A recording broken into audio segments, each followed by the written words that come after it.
ختم نہیں ہو سکتی. تو پانی پانی کہنے سے جس طرح پیاس نہیں بجھتی، اسی طرح دین جب تک ہمارے اندر نہ اتر جائے، خالی زبان سے نام اللہ لینا، خالی زبان سے کلمہ لا الہ پڑھ لینا، خالی زبان سے علی لینا اور محمد، خالی زبان سے ہی ہم کلمہ حق بیان کرتے رہیں، خالی اپنے سے ہی ہم کلمہ توحید کو بیان کرتے رہیں، تو یہ کافی نہیں ہے. کہ اسی طرح پانی پانی پانی کہہ رہے ہیں لیکن پیاس نہیں. جب تک کہ یہ دین، جب تک کہ کلمہ حق، جب تک کہ توحید ہمارے وجود کے اندر نہ سرائی جائے، ہمارے وجود کے اندر جب تک کہ یہ دین یہ سب کچھ نہ اتر جائے، اس وقت تک کچھ کوئی حل نہیں ہے اس کا. کیونکہ دین انسان کے وجود میں انقلاب برپا کرتا ہے، دل میں اترتا ہے، انسان کے وجود میں اترتا ہے، انسان کے اندر انقلاب برپا کرتا ہے. اور خدا یہی چاہتا ہے کہ انسان کے اندر اس دین سے وہ چیز حاصل کر لے، دین سے اسے وہ مل جائے. پروردگار عالم ہم سے طلب کرتے ہیں، پروردگار عالم چاہتا ہے. اس طرح آپ کے درمیان میں بیان ہوا تھا حضرت ابوذر کا قصہ، کہ حضرت ابوذر کس طریقے سے ایمان لے کر آئے اور کس طرح حضرت رسول خدا کے پاس پہنچے اور کیسا انہوں نے پایا، کس طرح وہ لوگ بیان ہوا تھا آپ کے درمیان میں کہ وہ لوگ جو ابھی سمجھ نہیں پائے تھے کہ بت خدا ہے یا خدا بت ہے، ابھی وہ اس کشمکش میں تھے. بڑے بڑے جو ہیں وہ بڑے فصیح و بلیغ گفتگو کرنے والے اور بڑے بڑے لوگ جو ہیں وہ بھی اس کشمکش میں تھے اور سمجھے نہیں تھے، لیکن حضرت ابوذر اس وقت سمجھ گئے تھے. کہ حضرت ابوذر نے ایک مکتب کو پایا تھا، ایک آئیڈیالوجی حاصل کر لی تھی جس کے تحت وہ اپنی زندگی کو سمجھ گئے تھے دین، اور پھر انہوں نے اپنی زندگی اسی کے تحت گزارا. اور وہ پختہ ایمان کیوں لی حضرت ابوذر کی مثال؟ اس لیے کہ یہ عملی تصویر ہے. حضرت ابوذر توحید عملی کی ایک عملی تصویر ہے. حضرت ابوذر، کیونکہ ہم اگر آئمہ کا تذکرہ کرتے ہیں، ہم جب معصومین کا تذکرہ کرتے ہیں، ہم جب تذکرہ کرتے ہیں، بعض اوقات ہم میں سے ہی کچھ کہتے ہیں کہ کہاں وہ کہاں ہم ان کا مقام نہیں چھو سکتے، ہم اس مقام تک نہیں پہنچ سکتے، ہم کہاں ہم ان کا مرتبہ، کہاں ہمارا مرتبہ. جبکہ ان کو پروردگار عالم نے اسوہ اسی لیے کرا، اسوہ ہم ویسا کر سکتے ہیں، ہم اس سیرت پر عمل کر سکتے ہیں تو خدا نے ان کو اسوہ قرار دیا، ورنہ پروردگار عالم ان کو اسوہ قرار نہ دیتا. کہ کافی یہی کافی ہوتا کہ بس ان کو مانو، ان کو تسلیم کرو. جیسے اکثر ہے نا جو میرے ممبر کہتے ہیں بس سوچنا نہیں ہے ان کے بارے میں، بس مانتے چلو، ماننا. جبکہ خود مولا کائنات کہتے ہیں تفکر کرو، غور کرو، فکر کرو. خود قرآن بار بار غور کروا رہا ہے، قرآن بار بار تفکر، بار بار کہتے ہیں کہ سوچو سمجھو، عقل سے کام. اسی لیے حضرت ابوذر کی مثال لی. حضرت ابوذر توحید عملی بھی اور ایک مکتب آئیڈیالوجی جو دین کی تھی، جو حقیقی دین ہوتا ہے، اس کو سمجھ گئے تھے. دین کی اصل کوڑ کو حضرت ابوذر نے حاصل کیا تھا. اور اس کے بعد کیا عالم کیا تھا، کیا ہوتا ہے جب انسان کے دین جو ہے وہ فقط زبان پہ نہیں ہوتا بلکہ اس کے وجود میں عملی طور پر دین اترتا ہے، عمل کرنا شروع کر دیتا ہے انسان، دین عملی ہو جاتا ہے اس کے وجود کے اندر. اس کا انجام یہ ہوتا ہے کہ جب حضرت ابوذر کا عالم یہ تھا کہ وہ سچ بولتے، اس طرح سچا انسان، وہ حدیث رسول بھی موجود ہے کہ آسمان میں ابوذر سے سچے انسان دکھایا ہے. حضرت ابوذر جو ہے وہ پھر سب کچھ بولتے تھے، یعنی پھر وہ رکتے نہیں تھے، ڈرتے نہیں تھے، خوفزدہ نہیں ہوتے تھے. ایک عام انسان، ایک غریب عرب، یہ کہہ لیجیے کہ جو کبھی بکریاں چرایا کرتا تھا، غریب انسان ہے کہ جس کی اس وقت کے ان حاکموں کے سامنے کوئی اوقات، کوئی حیثیت نہیں ہے، لیکن حق گوئی کے لیے، حق بیان کرنے کے لیے حضرت ابوذر کبھی پیچھے نہیں ہے. حضرت ابوذر نے ہمیشہ حق گوئی کی ہے. کیوں؟ کہ وہ دین اپنے اندر اتار چکے، حقیقت دین توحید کو وہ ان کی رگوں میں وہ اتر چکے. نسب جو امام حسین چاہتے ہیں نا کہ امام فرما رہے ہیں کہ لوگوں کی زبانوں پر دین موجود ہے، عمل میں دین موجود نہیں ہے، عملی دین نہیں ہے ان کے اندر. امام جو عملی دین چاہتے تھے حضرت ابوذر کے اندر ہوتے حق اتنا کہ وہاں کے لوگ پریشان ہو گئے تھے. امیر شام نے حضرت ابوذر کا کہا کہ ان کو جلا وطن کر کے ہمارے پاس یہاں شام میں بھیج دیا جائے. جب حضرت ابوذر کو جلا وطن سے دور کیا گیا اور وہاں سے ان کو جب وہ شام میں بھیجے گئے، جو علاقے شام کے زیر تسلط تھے، تو وہ علاقہ جو اس وقت موجودہ لبنان ہے وہ ایک وادی تھی، اس علاقے میں حضرت ابو ذر کو رکھا گیا، نظر بند رکھنے کی ان کو کوشش کی گئی، وہیں پر انہیں رکھا گیا جلا وطنی کے بعد۔ حضرت ابو ذر جب اس علاقے میں پہنچے، اس مقام پر پہنچے، تو کچھ عرصہ بھی رہے تھے کہ اتنے میں جو وہاں پر حاکم کی طرف سے نمائندہ مقرر تھا، اس نے امیر شام کو، معاویہ کو، اس نے خط لکھا کہ جتنا جلدی ہو سکتا ہے، جتنا ممکن ہوتا ہے، ہمارے اس علاقے سے فوری طور پر ابو ذر کو جو ہے وہ نکال دیا جائے، یہاں سے ہٹا دیا جائے اس کو۔ تو اس نے پوچھا کہ کیا ماجرا ہوا ہے، کیا معاملہ ہوا ہے؟ تو اس نے کہا کہ تمہیں نہیں پتا کہ اس نے کتنا ہمارے لیے کتنی مشکلات کھڑی کر رہا ہے، اور کتنا بڑا اس وادی کے لیے، اس مقام کے لیے، اس جگہ کے لیے، یا میں یہ کہہ لوں کہ شام کے لیے وہ شخص بہت بڑا خطرہ ہے، بہت مصیبت، بہت پریشانیاں لے کر آ سکتا ہے۔ تو میری شام بڑا حیران ہوا کہ ایک معمولی سا شخص جس کے پاس نہ اسلحہ ہے، جس کے پاس نہ طاقت ہے، ایک لاغر سا، ایک معمولی سا جسم لیے ہوئے ایک کمزور سا انسان، اس سے تم اتنے خوفزدہ ہو رہے ہو، اس سے تم اتنے پریشان ہو رہے ہو، ماجرا کیا ہے، وجہ کیا ہے؟ تو وہاں اس شخص نے بتایا کہ حقیقت یہ ہے کہ جس دن سے یہ آیا ہے، اس نے اس طرح سے تبلیغ کی ہے، اس نے اس طرح سے ابلاغ کیا ہے، اس طرح سے اس نے پھیلایا ہے دین کو، کہ ہر شخص پہ دین ناب کے ساتھ ساتھ علی ابن ابی طالب کا نام ہے، ہر شخص علی علی کر رہا ہے، ہر شخص کی زبان پر علی ابن ابی طالب کا نام ہو رہا ہے، ہر شخص علی ابن ابی طالب کی حقیقت کو جاننے لگا ہے، ان سے محبت کرنے لگا ہے۔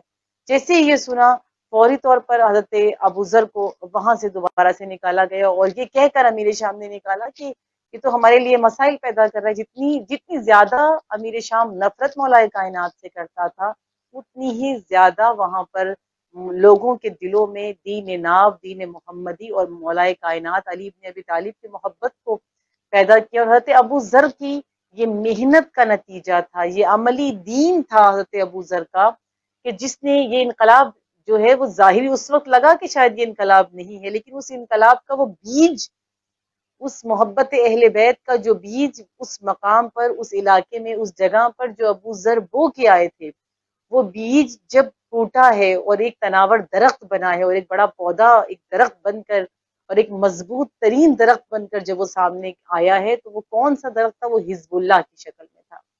آج حزب اللہ، آج یہ حسن نصر اللہ، آج یہ ہستیاں جو ہمارے پاس خدا کی نعمت کے طور پر موجود ہیں، یہ حضرت ابو ذر کا بویا ہوا اس وقت کا وہ بیج تھا، دین عملی تھا، توحید عملی تھی، دین عملی تھا جو حضرت ابو ذر وہاں بتا رہے تھے۔ اس وقت بھی اگر آپ دیکھیں حزب اللہ جو ان کا عمل ہے، یہ دین عملی ہے، یہ توحید عملی ہے، جنہوں نے اس آیت کے بھی مصداق کو اپنے آپ کو ثابت کیا ہے کہ ہمارا سب کچھ ہمارے رب کے لیے، ہمارا اپنا تو کچھ بھی نہیں ہے۔ جہاں پر ضرورت ہوتی ہے وہ وہاں پر، جناب زینب کے روزے کی حفاظت کے لیے وہ وہاں پر پہنچے ہیں، جہاں جہاں مسلمانوں کو ضرورت ہے، جہاں جہاں مظالم ہو رہے ہیں، حزب اللہ نے وہاں پر مدد کی ہے۔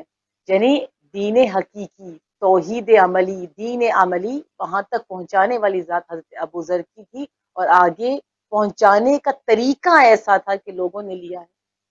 یہ محمد و آل محمد، یہ حقیقت توحید، حقیقت قرآن انہوں نے بتایا ہے، محمد و آل محمد نے بتایا، لیکن سیکھنے والوں نے جو حضرت ابو ذر جیسے تھے، جو جناب سلمان فارسی جیسے تھے، جو جناب مالک اشتر جیسی ہستیاں تھیں، ان سیکھنے والوں نے اسے سیکھا بڑے بہترین طریقے سے۔ اہل بیت نے حقیقت توحید پر بتایا کہ کیسے اپنی جانوں کا نذرانہ، اپنی عزتوں کا نذرانہ، اپنی ہر شے حقیقت توحید پر قربان کر دو، توحید عملی کر کے دکھاؤ، توحید پر، خدا پر، پروردگار عالم پر، اپنے خالق پر، اپنے رب پر ایسا عشق کرو کہ اپنا سب کچھ بتاؤ کہ اس پر لٹایا کیسے جاتا ہے، بتاؤ کہ ہمارا سب کچھ ہمارے پروردگار عالم کا ہے، خدا کے۔ اور اگر ہم آج کل کے ایام کے اعتبار سے دیکھیں، اور ذات امام حسین علی ابن ابی طالب علیہ السلام دیکھیں، عاشورے کو دیکھیں، اور اگر ہم کربلا کی طرف ایک نگاہ کریں توحید عملی کی، دین عملی کے طور پر، اگر ہم اس کی طرف ایک نگاہ کریں تو یہ ایک حقیقت ہے کہ خدا کی توحید کے لیے تمام دلیلیں ناکافی ہیں، خدا کی توحید کے لیے ساری کی ساری دلیلیں ناکافی ہیں، ثبوت حق کے لیے ایک حسین کافی ہے، امام حسین علیہ السلام اس حق کے ثبوت کے لیے، وہ ایک ہی ہستی، وہ ایک ہی ذات کہ جس نے توحید کی بقا کے لیے، توحید کو بچانے کے لیے، دین الہی کو بچانے کے لیے جو کارنامہ سر انجام دیا ہے، ثبوت حق کے لیے ایک دلیل، ایک حسین کافی ہے، مولا حسین علیہ السلام کی ذات کافی ہے۔ اور کیا عشق ہے، عشق کو کیا عشق ہے، اور پھر کیا عاشق بھی ہے اور کیا معشوق ہے، ان کے درمیان کا عشق ہے۔ امام حسین جو عاشق پروردگار عالم ہے، پچھلی مجالس میں گفتگو ہوئی آپ کے درمیان میں عشق و عاشقی پروردگار عالم سے امام حسین کا عشق اور عاشق کیسا ہوتا ہے، تو کیا عاشق ہے، شوق ہے، کیا مقام ہے اس عاشق کا، کیا مرتبہ ہے اس عاشق کا، اور کیا وہ طاقت بنی ہے، کیا وہ بلندی بنی ہے، کیا وہ عشق کیا امام حسین علیہ السلام نے اتنا، ایسا عشق توحید سے۔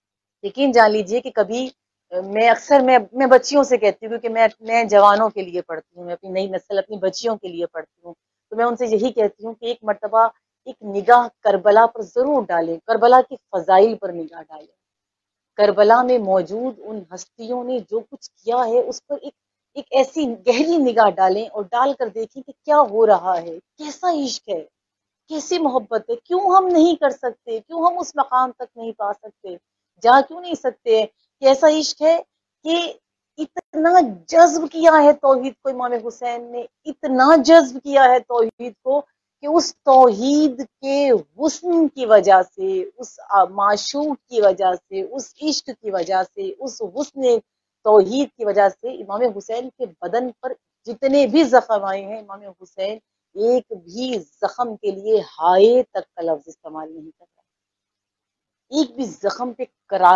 کراہ نہیں رہے، درد محسوس نہیں، کیوں درد محسوس نہیں ہو رہا، اس سے ملاقات کا عشق ہے، اپنے رب سے ملاقات کا عشق ہے، وہ حسن ہے، وہ توحید کا حسن ہے جو امام حسین کی ذات کے اندر ہے۔ اور پھر آپ حسن کا وہ معیار دیکھیے، حسن کا وہ مقام دیکھیے، حسن کی کہ وہ جلوے دیکھیے، توحید کے وہ جلوے دیکھیے، اسی لیے جو توحید جلوہ گاہ، جو کربلا ہے جلوہ گاہ توحید کہلاتی ہے، وہ جلوے دیکھیے کہ اتنا عشق ہے کہ زبان پر جو جاری ہے وہ بھی کلمہ پروردگار عالم ہے، وہ بھی ذکر پروردگار عالم ہے، وہ بھی کلام پروردگار عالم ہے، اور گردن کے کٹ جانے کے بعد، گلو کے کٹ جانے کے بعد جب سر منہ کے نیزہ پر بلند ہے تو تب بھی امام حسین کے لبوں پر پروردگار عالم کا ذکر ہے، پروردگار عالم کا کلام ہے۔ کیوں ہے یہ؟ کیونکہ یہ عشق حسین ہے، یہ خدا سے عشق حسین ہے، یہ حسن خدا میں، عشق خدا میں، عشق توحید میں ڈوبے ہوئے ہیں مولا حسین، یہ وہ ذات ہے حسین ابن علی جو ہم شاید اس مقام تک نہیں، ایسا عشق کہ خدا کے کلام سے بھی اتنا عشق ہے کہ شہادت کے بعد بھی اس کلام، وہ جو فصاحت و بلاغت کی انتہا ہے، وہ جو صاحب نہج البلاغہ کے فرزند ہیں، وہ جو رسول اکرم کے فرزند ہیں، وہ جو خود فصیح و بلیغ گفتگو کرنے والے ہیں، وہ جب نو کے نیزہ پر بھی آئے تو کلام خدا کو پسند کر رہا ہے۔ توحید، یہ عشق ہے، یہ دین ہے، یہ توحید ہے۔ مکتب حسین میں آ کر پتہ چلتا ہے کہ توحید کہتے کس کو ہیں، کربلا میں آ کر پتہ چلتا ہے کہ توحید کہتے، کربلا میں آ کر وہاں پر اس مقام پہ جا کر وہاں پر پہنچ کر پتہ چلتا ہے کہ توحید عملی کیا ہوتی ہے، عشق الہی کیا ہوتا ہے، دین الہی پر عمل کرنا کیا ہوتا ہے۔ یہ جو مجالس ہیں، جو پیغام، یہ جو سب کچھ پہنچتا ہے، امام کا بھی فرمانا ہے کہ جب یہ واقعہ کربلا ہوا تو امام زین العابدین امام سید سجاد نے کچھ لوگوں کو بلایا اور بلا کر ان کو کربلا کا پیغام دیتے تھے، مکمل کربلا کو پہنچاتے تھے، کیونکہ جو مجالس شروع ہوئی ہیں، یہ جو ذکر حسین ابن علی ہے، جو گریہ الزاری ہم کرتے ہیں، یا پیغام حسین ابن علی یا پیغام کربلا ہم تک پہنچائے، یہ دو ہستیاں ہیں اس کو برپا کرنے والی اور اس کو ہم تک پہنچانے والی، ایک امام سید سجاد اور ایک جناب زینب سلام اللہ علیہ، یہ دو ہستیاں جنہوں نے اس پیغام کے حق کو ادا کیا اور ہمیں اور آپ کو سلیقہ بتایا، ہمیں طریقہ بتایا کہ عزا کا طریقہ کیا ہوتا ہے، عزاداری کا سلیقہ کیا ہوتا ہے، عزاداری حسین ابن علی کو جو برپا کرنا ہے تو وہ کس انداز سے اسے برپا کرنا ہے، بتانا کیسے ہے کہ امام حسین نے کیا کیا تھا، ہوا کیا تھا کربلا میں، کیا مقصد تھا امام حسین کا، کربلا برپا کیوں کی گئی تھی، یہ سب کچھ بتایا۔ امام سید سجاد نے بلایا کچھ لوگوں کو اور بلا کر امام نے کہا کہ دیکھو یہ پیغام کربلا ہے، یہ ہمارا پیغام ہے، اور یہ پیغام تم لوگوں نے منتقل کرنا ہے لوگوں میں آگے. مختلف علاقوں میں جاؤ، مختلف جگہوں پہ جاؤ اور ہمارے اس پیغام کو پہنچانا ہے لوگوں تک. اور پھر کیا فرمایا، لیکن یاد رکھنا یہ پیغام ہر ایرے غیرے کو نہیں دینا، یہ پیغام ہر کسی کو نہیں دے دینا.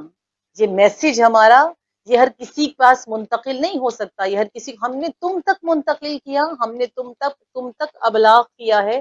اب تمہارا فریضہ ہے کہ تم اس پیغام کو صرف اہل کو دینا، جو اس پیغام کے اہل ہیں، جو سمجھ سکتے ہیں اہل بیت کو، جو اس پیغام کو سمجھ سکتے ہیں، صرف ان کو ہمارے اس پیغام کو دینا. اور جناب زینب سلام اللہ کا کیا عمل تھا کہ بی بی نے وعدہ کیا تھا اپنے بھائی سے کہ بھیا میں آپ کو بچا تو نہیں سکی، میں آپ کی زندگی نہیں بچا سکی، میں آپ کو نہیں بچا سکی، لیکن اے بھائی میں آپ کو نہیں بچا سکی، لیکن یہ وعدہ ہے زینب کا کہ آپ کے پیغام کو پوری دنیا تک پہنچانا میرا کام، آپ کے پیغام کو پوری کائنات تک پہنچانا. اور جناب زینب نے اپنے اس وعدے کو وفا کیا ہے.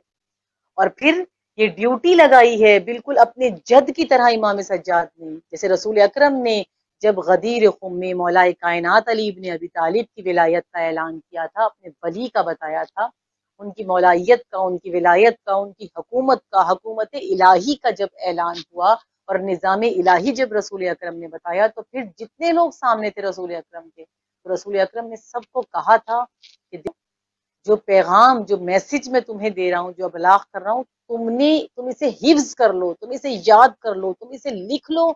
تم جہاں جہاں جاؤ گے ان سب کو تم نے یہ پیغام دینا ہے، ان سب کو تم نے بتانا ہے، ان سب کے پاس ابلاغ کرنا ہے. میں نے تم تک کیا ہے، تم نے آگے نسلوں تک کرنا ہے. اسی لیے بعض روایتوں کے مطابق تو باپ ضروری ہے کہ جو گھر کا ولی ہو وہ اپنی اولاد کو بیٹھ کر غدیر خم کا جو خطبہ ہے وہ بیان کرے. تم نے اب یہ رسول نے ڈیوٹی لگائی، یہی ڈیوٹی امام چہارم نے یہی ڈیوٹی لگائی ہے جو مجلس برپا کرتے ہیں، جو مجلس بیان کرتے ہیں، جو اہل منبر ہیں، ان کی ڈیوٹی لگائی کہ تمہارا فرض ہے، تم نے پیغام حسین ابن علی کو آگے پہنچانا ہے. لیکن کن تک؟ جو اس کے اہل ہیں، اس انداز سے جو اس کے اہل ہیں ان کو پیغام حسین ابن علی کو پہنچانا ہے. پیغام حسین منبروں کے ذریعے سے پہنچاؤ اس کو. اور اب ہم کیا، ہمارے ہاں ایک جو رواج قائم ہوا ہے کہ کو توجہ نہیں کرتے اس چیز کے اوپر اور پسند نہیں کرتے ہیں کہ یہ کیا بات، صرف جو ہے وہ ہم صرف فضائلی مجلس میں، حقیقت میں یہی فضائل ہیں اہل بیت کے، یہی فضیلتیں ہیں ان کی کہ انہوں نے عشق توحید میں اپنی زندگی کو گزارا کیسے، حقیقت توحید کیا ہے انہوں نے اپنی حیات کے ذریعے سے بتایا کیسے ہے. کربلا میں پیغمبری امام حسین نے کیا کیا ہے؟ امام حسین نے کربلا میں پیغمبری کی ہے. امام سید سجاد نے کربلا سے لے کر اور واپس آنے کے بعد تک پیغمبری کی ہے، پیغام کو پہنچایا ہے. اور اس کے بعد ہمارا فریضہ بتایا کہ تم نے پوری دنیا تک اس کو پہنچانا ہے، تم سب پیغامبر ہو. اس پیغام کو جو تم نے لیا ہے اس کو تم نے پہنچانا ہے، اس کو تم نے پھیلانا ہے.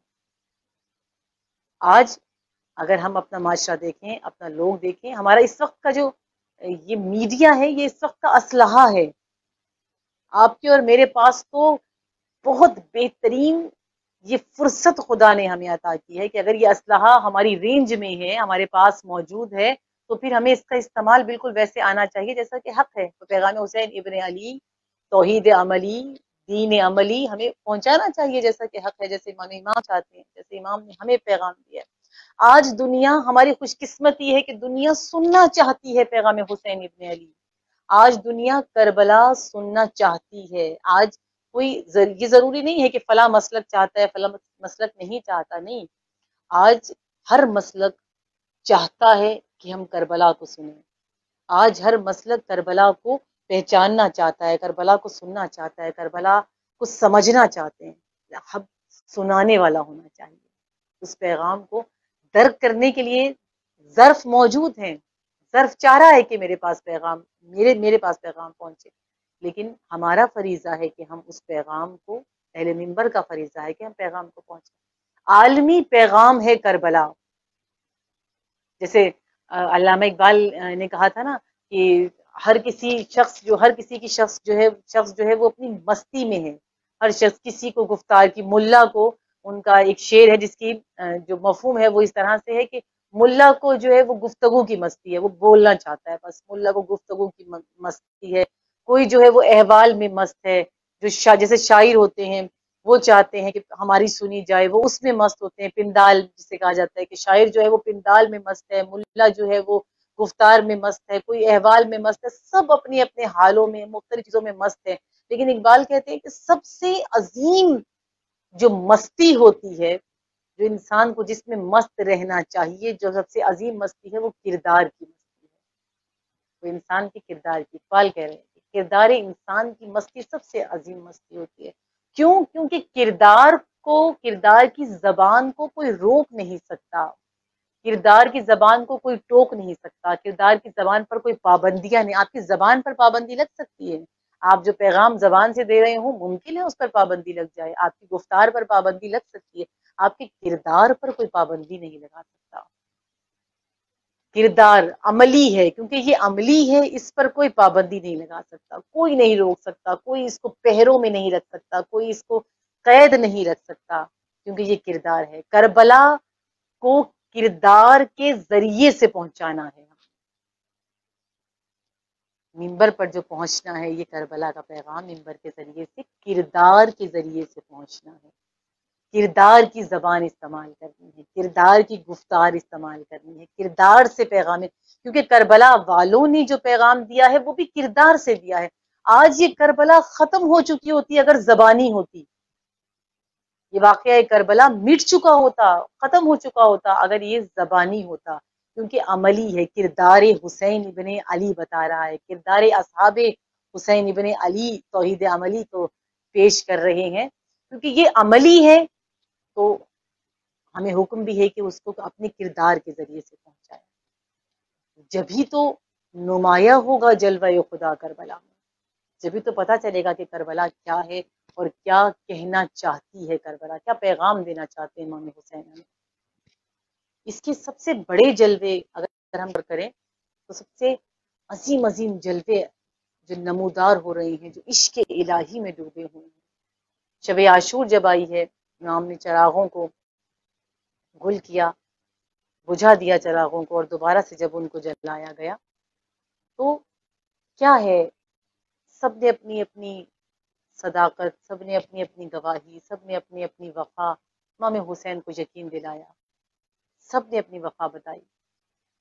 امام حسین نے دیکھا کہ 13 سال کا بچہ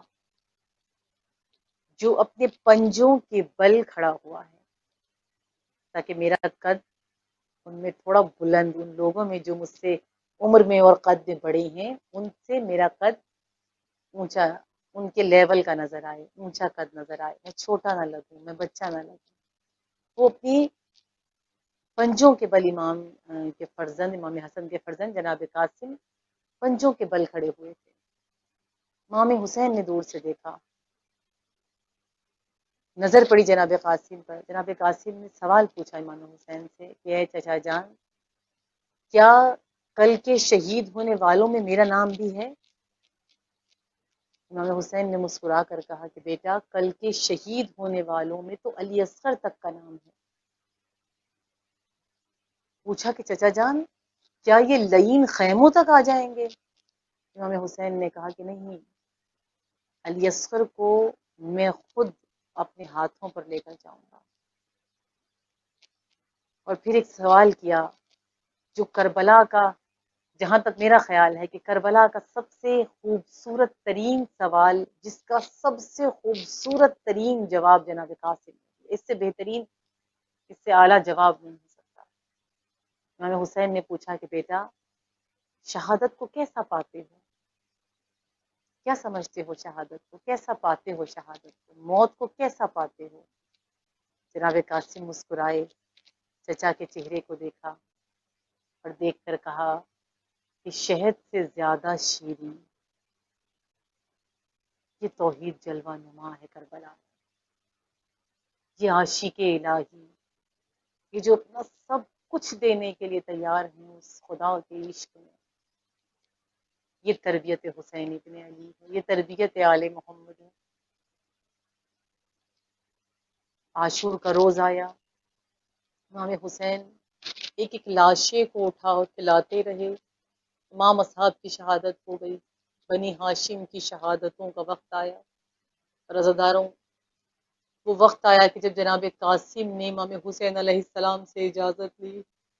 جناب قاسم کو امام حسین جب اجازت دی ہے نا امام حسین نے، تو حمید ابن مسلم جو راوی ہے کربلا کا، جس نے کربلا کے مقتل کے منظر کو لکھا ہے، وہ دشمن کی طرف سے ہی موجود تھا وہاں پر، وہ کہتا ہے میں نے دیکھا کہ ایک چاند جیسا چہرہ خیمہ حسین سے باہر آیا۔ وہ کہتا ہے بہت خوبصورت چہرہ، چاند جیسا ایک چہرہ میدان میں اترا ہے، بڑا کم سن تھا، زرہ اس نے پہنی ہوئی نہیں تھی، کوئی زرہ جناب قاسم پر پوری نہیں آتی تھی۔ 13 سال کی عمر ہے جناب قاسم کی، ابھی بالغ بھی نہیں ہوئے۔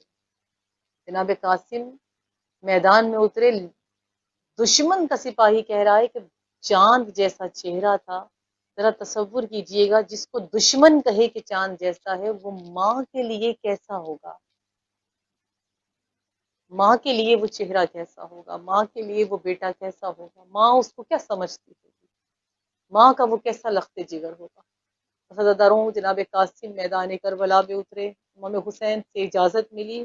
میدان کربلا میں جناب قاسم جبھی لڑ رہے تھے نا، تو ایک لعین پسر سعد کے پاس آیا اور پسر سعد سے آ کر کہتا ہے کہ اس جوان کو، اس بچے کو میں نے مارنا ہے، میں اسے قتل کروں گا۔ پسر سعد کہتا ہے کیا تو دیکھ نہیں رہا کہ اس کے چاروں طرف فوج نے گھیرا ڈالے ہوا ہے، بس کچھ لمحوں بعد وہ زین سے زمین پر آ جائے گا۔ لیکن کہتا ہے نہیں، لیکن پھر بھی مجھے اجازت دی جائے کہ میں اس کو قتل کروں۔ اس وقت پسر سعد پوچھتا ہے کہ کیوں تو اس کو قتل کرنے کا اتنا مضمر ہو رہا ہے، کیوں چاہتا ہے کہ میں ہی اس کو قتل کروں؟ تو وہ لعین کہتا ہے کیا تو دیکھ نہیں رہا کہ جتنے جوان آئے ہیں، جتنے لوگ آئے ہیں، ان میں سب سے خوبصورت چہرہ اس کا ہے، سب سے معصوم چہرہ اس کا ہے۔ کہتا ہے کہ تو دیکھ نہیں رہا، میں چاہتا ہوں جب میں اس کو قتل کروں تو اس کے سر کو یزید کے سامنے میں پیش کروں، اور میں یزید سے زیادہ پیسے لوں، میں یزید سے زیادہ رقم لوں، یہ کہہ کر زیادہ انعام وصول کروں، یہ کہہ کر کہ میں نے بنی ہاشم کے چاند جیسے بچے کو شہید کیا ہے، میں نے بنی ہاشم میں سب سے خوبصورت بچے کو شہید کیا ہے، میں نے اس کو قتل کیا ہے۔ عزاداروں، لعین نے جناب قاسم پہ جیسے ہی وار کرنا شروع کیے نا، ایک مرتبہ جناب قاسم زین سے زمین پر آئے، ادھر زین سے زمین پر آنا تھا، ایک آواز دی، اے چچا جان جلدی آئیے، اے چچا میری مدد کے لیے آئیے۔ جیسے امام حسین نے جناب قاسم کی آواز سنی، بھائی کی نشانی ہے، جناب امام حسین تیزی سے دوڑتے ہوئے میدان کربلا میں اتر رہے ہیں۔ جیسے ہی فوجوں نے دیکھا نا کہ امام حسین علیہ السلام آ رہے ہیں، تو دونوں فوجوں میں بھگدڑ مچ گئی۔ فوجوں میں جب بھگدڑ مچی تو دائیں گھوڑے بائیں طرف، بائیں گھوڑے دائیں طرف چلے گئے۔ امام حسین علیہ السلام جب لاش قاسم پہ پہنچے تو جناب قاسم کی لاش ٹکڑوں میں بکھر گئی تھی۔ رن میں بیوہ حسن کی پکاری، میرے قاسم کی آتی ہے مہندی، رن